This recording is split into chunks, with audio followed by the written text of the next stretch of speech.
नमस्कार, फाइटर समाचार में आपका स्वागत है। पेश आज 15 मार्च शाम 4 बजे राजस्थान की खास खबरें। सीनियर टीचर भर्ती पेपर लीक मामले में फरार चल रहे मास्टरमाइंड सुरेश ढाका की उदयपुर कोर्ट ने अग्रिम जमानत याचिका खारिज कर दी। इस दौरान पब्लिक प्रोसिक्यूटर मुस्तकिल खान ने तर्क दिया कि आरोपी इस गिरोह का मास्टरमाइंड है, जिस पर राज्य सरकार द्वारा 1 लाख रुपए और उदयपुर एसपी द्वारा 25,000 रुपए का इनाम घोषित है। मामले में अभी तक चालान भी पेश नहीं हुआ है, साथ ही पेपर बेचने और खरीदने वालों की भी गिरफ्तारी शेष है। ऐसे में आरोपी को जमानत दिया जाना उचित नहीं है। इसी दौरान ढाका की ओर से सुप्रीम कोर्ट के वकील सुरेश कुमार ने अपना पक्ष रखते हुए अभियुक्त को केवल राजनीतिक संबंध के आधार पर फंसाया जा रहा है, जबकि इसका इस मामले से कोई लेना देना नहीं है। दोनों पक्ष की सुनवाई के बाद पीठासीन अधिकारी चंद्र प्रकाश सिंह ने ढाका की अग्रिम जमानत अर्जी खारिज कर दी। भरतपुर के सीकरी थाना इलाके में छोटे भाई और मां पर पेट्रोल डालकर आग लगाने के मामले में युवक के बाद मां की भी देर शाम मौत हो गई है। वहीं दूसरी तरफ सीकरी पुलिस ने भी आरोपी बेटे को गिरफ्तार कर लिया है। आरोपी के छोटे भाई की 12 मार्च को इलाज के दौरान मौत हो गई थी। घटना में आरोपी की पत्नी ने उसका साथ दिया था। सीकरी पुलिस ने आरोपी बेटे की पत्नी को डिटेन कर लिया है, लेकिन अभी तक उसको गिरफ्तार नहीं दिखाया है। एसएचओ नरेश शर्मा ने बताया कि गिरफ्तार आरोपी बंसी खत्री है। गत 8 मार्च की रात्रि को कस्बा निवासी बंसी ने अपनी 75 वर्षीय मां सुमित्रा देवी व छोटे भाई राजेश पर पेट्रोल डालकर आग लगा दी थी और वह फरार हो गया था। आरोपी बंसी को सोहना से गिरफ्तार किया गया है। चित्तौड़गढ़ के कृष्ण धाम श्री सांवलिया जी में वाटर लेजर शो का कार्य करीब पूरा हो चुका है। इस शो का डेमो भी श्री सांवलिया जी मंदिर बोर्ड की सीईओ, अध्यक्ष सहित अन्य कर्मचारियों ने देखा। इस दौरान आरटीडीसी के अधिकारी भी मौजूद रहे हैं। शो देखने के बाद मंदिर मंडल सीईओ ने इसमें कुछ सुधार के निर्देश दिए हैं। इसमें सुधार होने के बाद फिर से शो देखा जाएगा और इसके बाद ही उद्घाटन को लेकर हरी झंडी दी जाएगी। केंद्र सरकार की योजना के तहत चित्तौड़गढ़ में वाटर लेजर शो के लिए करीब 18 करोड़ रुपए की स्वीकृति हुई थी। बजट स्वीकृत होने के बाद जोर शोर से इसका काम शुरू किया गया। अब वाटर लेजर शो का काम पूरा हो चुका है। आरटीडीसी की ओर से इसका निर्माण कार्य पूरा करवाया गया। इसकी स्क्रिप्ट भी बोर्ड मीटिंग में ही फाइनल हो चुकी थी। ऐसे में आरटीडीसी की ओर से वाटर लेजर शो का कार्य पूरा होने की जानकारी दी गई। इस पर शो आगामी दिनों में सभी को दिखाया जाएगा। जयपुर में किडनैप कर नाबालिग लड़की से रेप करने का मामला सामने आया है। फ्लैट पर 2 दिन तक बंधक बनाकर उसके साथ दुष्कर्म किया।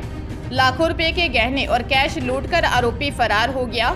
छोटवाड़ा थाने में पीड़िता के पिता ने दर्ज रिपोर्ट में बताया कि किडनैप कर उसकी 15 साल की बेटी से रेप किया गया। उनकी नाबालिग बेटी की कुछ समय पहले रुपेश चौधरी से मुलाकात हुई थी। आरोपी रुपेश ने बातचीत के दौरान नाबालिग बेटी को अपनी बातों के जाल में फंसाकर 10 मार्च को मिलने बुलाया। नाबालिग बेटी घर से सोने का हार, चेन, 2 अंगूठी व 52,000 रुपए और कीमती सामान भी साथ लाने को कहा। नाबालिग को आरोपी रुपेश किडनैप कर एक फ्लैट पर ले गया, जहां 2 दिन तक बंधक बनाकर नाबालिग से रेप किया, जिसके बाद साथ ले गए गहने कैश भी लूट लिए। पुलिस मामले की जांच कर रही है।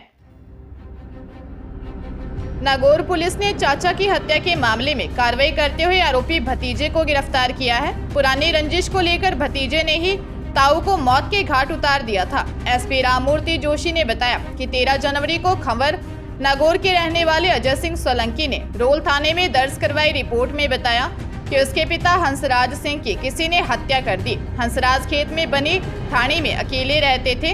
हत्या का संदेह जताते हुए कहा कि उनके पिता की हत्या कर किसी ने शव को जला दिया। पुलिस ने मामले की गंभीरता और हत्या का संदेह जताते हुए जांच शुरू की। जांच में सामने आया कि खंवर के रहने वाले 20 साल के सुरेंद्र सिंह की पारिवारिक रंजिश पीड़ित परिवार से चल रही थी। ऐसे में 7 जनवरी की रात को ठाणे में सो रहे सुरेंद्र सिंह ने ही अपने ताऊ हंसराज सिंह पर लाठी से वार कर हत्या कर दी थी।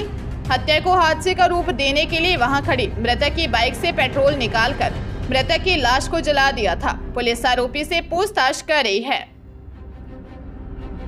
दौसा जिले में मौसम में अचानक बदलाव के साथ अंधड़ व कई जगहों पर बूंदाबांदी हुई। इसी दौरान आकाशीय बिजली गिरने से एक बड़ा हादसा हो गया।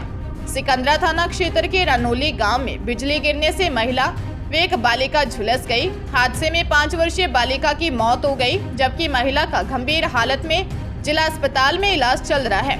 रनोली चौकी प्रभारी रघुवीर सिंह ने बताया कि गोपाल की 25 वर्षीय पत्नी प्रिया खेत पर काम कर रही थी। साथ में 5 वर्षीय भतीजी अनन्या भी खेत में मौजूद थी। इसी दौरान आकाशीय बिजली गिरने से दोनों झुलस गई और 5 वर्षीय बालिका अनन्या की मौत हो गई। पंजाब में लुधियाना के गांव भागपुर थाना कुमकला के इलाका में एक भांजे ने अपने मामा को मौत के घाट उतार दिया। भांजे और मामा दोनों बिल्डिंग बनाने का काम करते थे। पैसे के विवाद में भांजे की मामा से कहासुनी हो गई थी, जिसमें उसने मामा के सिर पर हथौड़े से वार कर दिया। मृतक की पहचान इंद्रजीत वर्मा के रूप में हुई है, जबकि आरोपी भतीजे की पहचान सुनील कुमार के रूप में हुई। सुनील और इंद्रजीत दोनों ने भागपुर गांव में भवन निर्माण का ठेका लिया हुआ था। रात को दोनों शराब पी रहे थे कि पैसों को लेकर उनकी आपस में कहासुनी हो गई। बात इतनी बढ़ गई कि सुनील ने इंद्रजीत के सिर पर हथौड़े से वार कर मौत के घाट उतार दिया।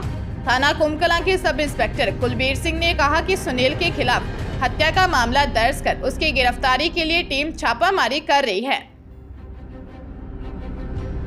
जयपुर में देर रात एक अनोखी जगह पर नाटक का मंच बनाया गया और वहां नाटक की प्रस्तुति दी गई। प्रतापनगर स्थित सार्वजनिक शमशान घाट पर नाटक शमशान घाट का मंचन हुआ। इस अनोखे नाटक को देखने के लिए जयपुर के अलग अलग हिस्सों से लोग शमशान घाट पहुंचे। यहां पर युवा कलाकारों ने अभिनय किया, जिसमें युवा अभिनेत्रियां भी शामिल थी। शुभ विचार संस्था जयपुर की रेफ्टरी शाखा की ओर से प्रस्तुत इस नाटक की परिकल्पना और निर्देशन शास्त्रीय संगीत और नाटक के शोधार्थी रंगकर्मी जितेंद्र शर्मा ने किया। नाटक में शमशान घाट पर बॉलीवुड गानों को बजाकर कलाकार प्रस्तुति देते नजर आए।